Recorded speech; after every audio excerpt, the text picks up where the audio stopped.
നീ ഇല്ലാതെ ഞാനില്ല. നവമിയുടെയും ആകാശിന്റെയും പ്രണയം. നേരം പുലർന്നു വരുന്നതേയുള്ളൂ.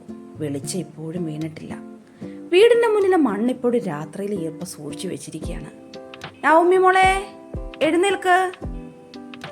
അമ്മയുടെ ശബ്ദം അടുക്കളയിൽ നിന്ന് നവമി മൃദുവായി കേട്ടു. നവമി കിടക്കയെ തിരിഞ്ഞും മറിഞ്ഞും കിടന്നു. അമ്മേ, കുറച്ചു നേരം കൂടി കിടന്നോട്ടെ. എഴുന്നേൽക്കാൻ ഇനിയും സമയമുണ്ടല്ലോ. നേരം ഉണ്ടെന്ന് പറഞ്ഞ് കിടന്നാൽ ഇവിടുത്തെ ജോലിയൊക്കെ ആരാണ് ചെയ്തു തീർക്കുക? എന്നെ കൊണ്ട് എല്ലാ ജോലിയും ഒറ്റയ്ക്ക് ചെയ്യാൻ പറ്റില്ല. ചുമരുകൾ പഴകിയ ഒരു ചെറിയ വീടായിരുന്നു നവമിയുടേത്. അവൾ എഴുന്നേറ്റ് അടുക്കളയിലേക്ക് ചെന്നപ്പോൾ അമ്മ പകുതി പണി കഴിഞ്ഞിരുന്നു. നിനക്ക് അറിഞ്ഞുകൂടെ എനിക്ക് അച്ഛനോടൊപ്പം കൃഷിസ്ഥലത്ത് പോകേണ്ടതാണെന്ന്? അവർക്ക് കുറച്ച് കൃഷിസ്ഥലമുണ്ട്. അവിടെ പണിയെടുത്തിട്ടാണ് ആ കുടുംബം പുലരുന്നത് തന്നെ. ബാക്കി പണി ഞാൻ ചെയ്തോളാം അമ്മേ. അമ്മ അച്ഛനോടൊപ്പം പോയിക്കോളൂ. നവമി പുറത്തേക്ക് ഇറങ്ങിച്ചെന്നു. നിനക്ക് ജോലിക്ക് പോകാനുള്ളതല്ലേ മോളെ?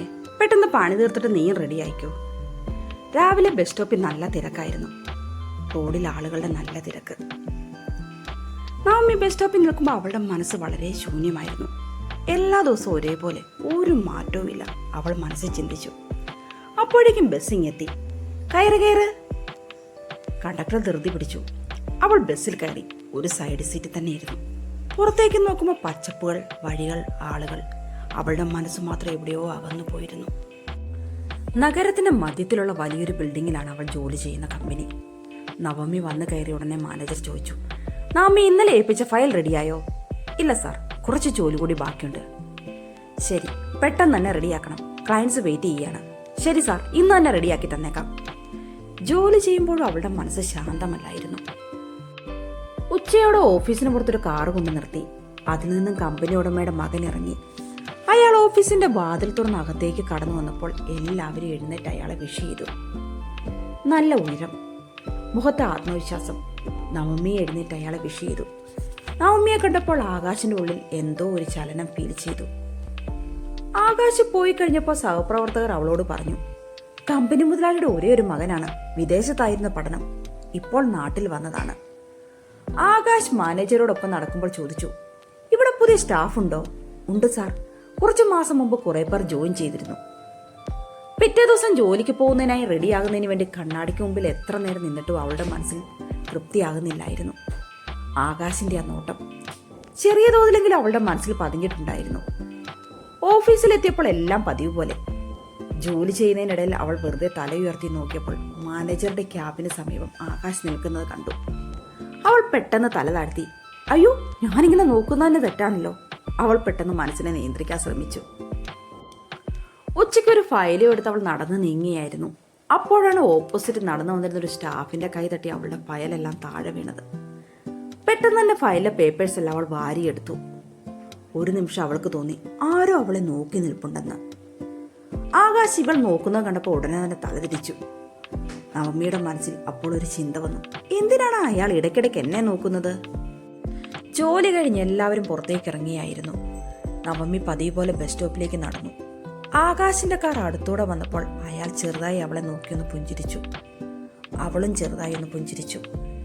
ബസ് സ്റ്റോപ്പിൽ വന്ന് നിൽക്കുമ്പോഴും അവളുടെ മനസ്സ് മുഴുവൻ അവൻ സമ്മാനിച്ച പുഞ്ചിരിയുടെ ഓർമ്മയായിരുന്നു. രാത്രിയിൽ ഉറങ്ങാൻ കിടക്കുമ്പോഴും ആകാശിന്റെ മനസ്സിൽ മുഴുവൻ അവളോട് തനിക്ക് ചെറിയൊരു താല്പര്യം തോന്നുന്നുണ്ടോ എന്ന ചിന്തയായിരുന്നു. ഈ സമയത്ത് നവമിയും അവനെപ്പറ്റി മാത്രം ചിന്തിക്കുകയായിരുന്നു. ഇത് വെറും യാദൃശ്യം മാത്രമാണ്. പക്ഷെ ഹൃദയം അതൊന്നും സമ്മതിക്കുന്നില്ലല്ലോ. പിറ്റേ ദിവസം നവമി ഓഫീസിൽ ചെന്നപ്പോൾ ഇന്ന് ഹെഡ് ഓഫീസിൽ നിന്ന് ഇൻസ്പെക്ഷൻ ഉണ്ടെന്ന് അറിയുന്നു. നവമി വന്ന് തന്റെ സീറ്റിലിരുന്നു. കുറച്ചു സമയത്തിന് ശേഷം ആകാശ് അവിടേക്ക് വന്നു. ഫോർമൽ വേഷം, ഗൗരവത്തോടെയുള്ള മുഖം. കുറച്ചു സമയം കഴിഞ്ഞപ്പോൾ മാനേജർ നവമിയെ വിളിച്ചിട്ട് പറഞ്ഞു, ലാസ്റ്റ് മന്ത് തയ്യാറാക്കിയ റിപ്പോർട്ട് കൊണ്ടുവരൂ. ശരി സാർ. അവൾ റിപ്പോർട്ട് എടുത്ത് ക്യാബിനിലേക്ക് നടന്നു. റിപ്പോർട്ട് എടുത്ത് ആകാശിന് നീട്ടി. ആകാശ് അതെടുത്ത് ഓരോന്നായി പരിശോധിച്ചു. ഒരു പേജ് എടുത്ത് നോക്കിയിട്ട് ചോദിച്ചു, ഈ ഡേറ്റ നിങ്ങൾ വെരിഫൈ ചെയ്തിട്ടുണ്ടോ? അതെ സാർ, 2 തവണ ചെയ്തിട്ടുണ്ട്. പ്രസന്റേഷൻ ക്ലിയർ ആണ്, അയാൾ പറഞ്ഞു. Thank you sir. Continue the same accuracy. ശരി സാർ. അവൾ തിരിച്ചു പോകാൻ തുടങ്ങിയപ്പോൾ ആകാശ് അവളെ വിളിച്ചു. നവമി, ഡെഡ് ലൈൻ മെയിൻറ്റെയിൻ ചെയ്യുന്നത് നല്ലതാണ്. പക്ഷെ നിങ്ങളുടെ ജോലി ഓവർ സ്ട്രെയിൻ ആകാൻ ശ്രദ്ധിക്കുക. ഞാൻ ശ്രദ്ധിക്കാം സാർ. ക്യാബിനിൽ നിന്ന് പുറത്തേക്ക് ഇറങ്ങിയപ്പോൾ അവൾ ഓർത്തു, ആകാശ് സാർ ശരിക്കും എന്നെ ശ്രദ്ധിക്കുന്നുണ്ടോ? അതോ ഇതൊരു സാധാരണ കൺസേൺ മാത്രമോ? അവൾക്ക് മനസ്സിലായില്ല.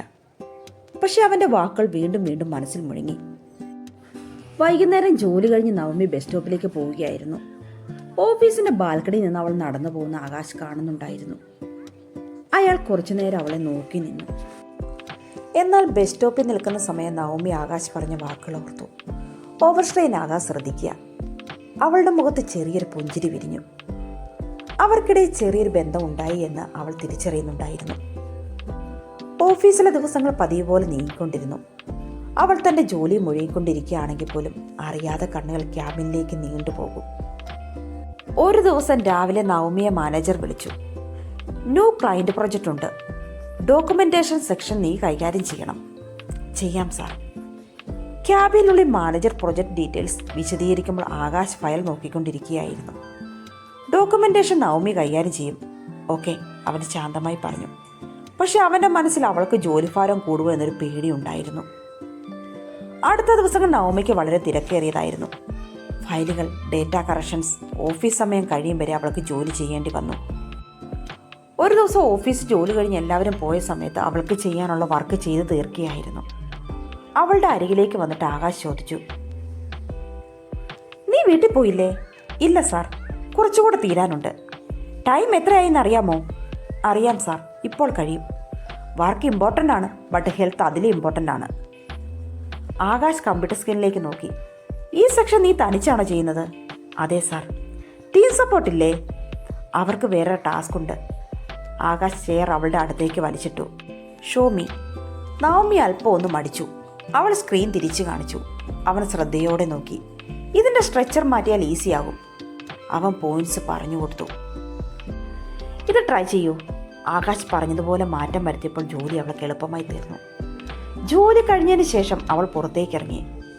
Good work Navami. Thank you sir. Bus സ്റ്റോപ്പിലേക്ക് നടക്കുന്ന സമയത്ത് അവൾ ചിന്തിച്ചു, ആകാശ് സാർ ഇന്ന് എന്നെ ഒരുപാട് സഹായിച്ചു. തെറ്റാണോ എന്നൊന്നും എനിക്കറിയില്ല. എന്തോ ഒരു അടുപ്പം അദ്ദേഹത്തോട് എൻ്റെ മനസ്സിൽ തോന്നുന്നു. എന്നാൽ ഈ സമയം തൻ്റെ കാറിൽ കയറി വീട്ടിലേക്ക് പോകുന്ന സമയം അവൻ നവമിയെപ്പറ്റി ചിന്തിക്കുകയായിരുന്നു. പ്രൊഫഷണൽ ബൗണ്ടറീസ്, അതിൽ നിന്ന് പുറത്തേക്ക് പോകരുത്, അവൻ്റെ മനസ്സ് പറഞ്ഞു. അന്ന് രാത്രിയിൽ ഏറെ നേരം കഴിഞ്ഞിട്ട് നവമിക്ക് ഉറക്കം വരുന്നില്ലായിരുന്നു. കണ്ണടച്ചാൽ ഓഫീസിലെ ആകാശമൊത്തുള്ള നിമിഷങ്ങൾ അവളുടെ മനസ്സിലേക്ക് കടന്നു വരും. ആകാശം അടുത്തുനിന്ന് ശാന്തമായി കാര്യങ്ങൾ പറഞ്ഞു തന്നത്. അതൊരു സഹായം മാത്രമായിട്ട് എനിക്ക് തോന്നില്ല. എവിടെയോ എന്തോ ഒരു പോട്ടെ, എൻ്റെ തോന്നലാകാം. പുലർച്ചെ പതിവ് പോലെ തുടങ്ങി. പക്ഷേ വീട്ടിലെ അന്തരീക്ഷത്തിന് കുറച്ച് മാറ്റമുണ്ടായിരുന്നു. അച്ഛൻ്റെ ശരീരം മുഴുവൻ ഒരു വേദന. അമ്മ പറഞ്ഞു. ഇന്നലെ മുതൽ അച്ഛൻ പറയുന്നുണ്ടായിരുന്നു, ഇന്ന് എന്തായാലും ഞങ്ങൾ ജോലിക്ക് പോകുന്നില്ല. ഓഫീസിലെത്തിയപ്പോൾ നവമിക്ക് ജോലി ശ്രദ്ധിക്കാൻ കഴിഞ്ഞിരുന്നില്ല. അവളുടെ കോൺസെൻട്രേഷൻ മുഴുവൻ നഷ്ടമായിരുന്നു. അവൾ തൻ്റെ മുന്നിൽ നിന്ന ഫയൽ തുറന്നു നോക്കി. അതിലെ അക്ഷരങ്ങൾ പോലും അവളുടെ കണ്ണിൽ പിടിക്കുന്നില്ലായിരുന്നു. മാനേജർ അവളോട് പറഞ്ഞു, നവമിയുടെ സെക്ഷൻ ഇന്ന് സബ്മിറ്റ് ചെയ്യണം. ശരി സാർ. ക്യാബിനുള്ളിൽ നിന്ന് ആകാശ് പുറത്തേക്ക് ഇറങ്ങി വന്നു. നവമിയുടെ മുഖത്തേക്ക് നോക്കിയപ്പോൾ എന്തൊക്കെയോ ടെൻഷനും ക്ഷീണവും ആശങ്കയെല്ലാം അവളുടെ മുഖത്ത് പ്രതിഫലിക്കുന്നുണ്ടായിരുന്നു. അയാൾ അവളോടൊന്നും ചോദിച്ചില്ല. രാവിലെ എഴുന്നേറ്റ് വന്ന നവമിയോട് അമ്മ പറഞ്ഞു, അച്ഛന് നെഞ്ചുവേദന കുറച്ച് കൂടുതലാണ്.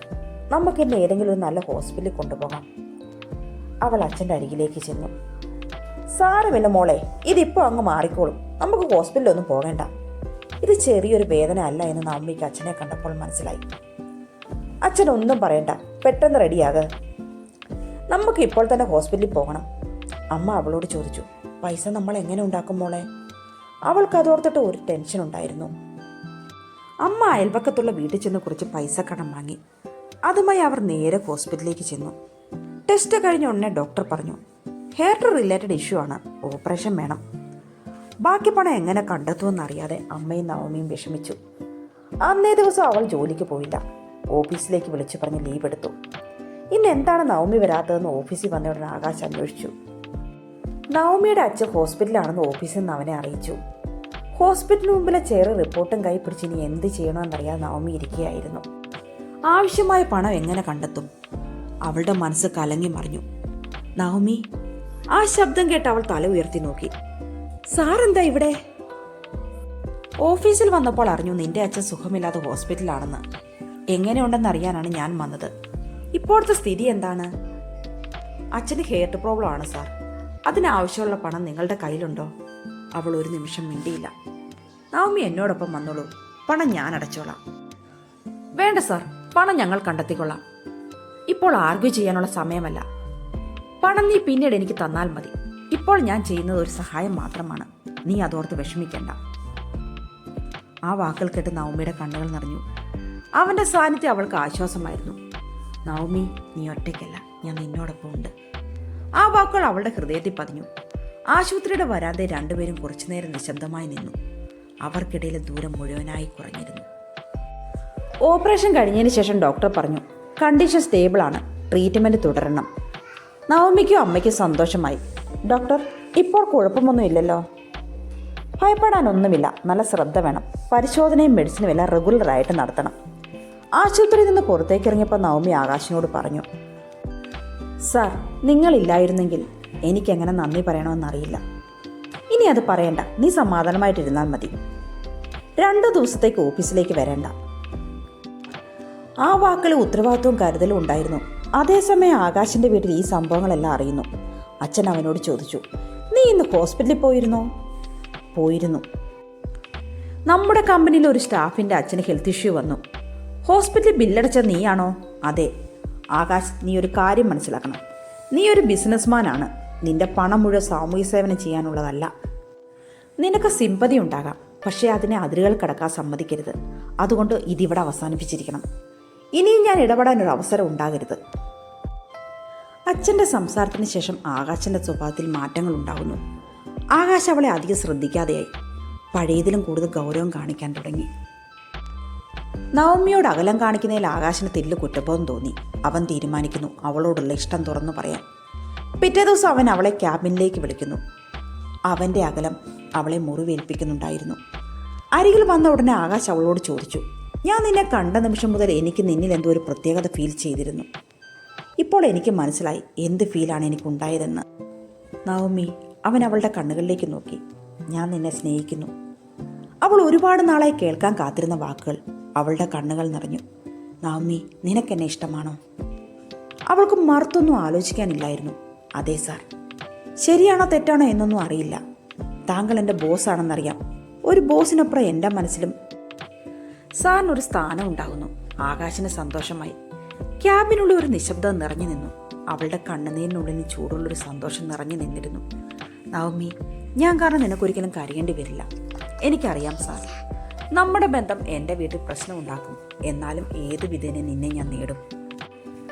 നവമി, നീ എനിക്കൊരു ഭാഗമല്ല, നീ തന്നെയാണ് ഞാൻ.